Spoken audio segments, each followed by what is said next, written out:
এর দেওয়া father's day gift. তো চলো এখন এটাকে আনবক্সিং করব, করে দেখাই কি আছে। এখন এটাকে আনবক্সিং করছি, দেখতেই পাচ্ছ। এ বাবা, কত কিছু লাগিয়েছে, সেলোটেপ।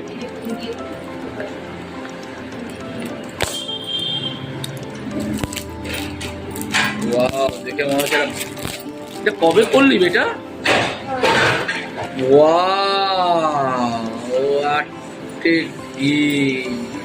তো এই হচ্ছে বন্ধুরা গিফট। আর এটাকে কিরম করে রাখে দেখো, এই যে এরকম ভাবে তুমি টেবিলে রাখো। হ্যাঁ, ঘড়ির টাইমিং তো ঠিক করা, দেখতে পাচ্ছ, দারুণ। আর এইটা হচ্ছে পেন, মানে যে কোনো পেন, অসাধারণ। মানে table clock with pen stand, দারুণ দারুণ। লাভ ইউ বেটা, দারুণ দারুণ হয়। তো দেখতেই পেলে ফাদার্স ডে স্পেশিয়াস গিফট, ঠিক আছে।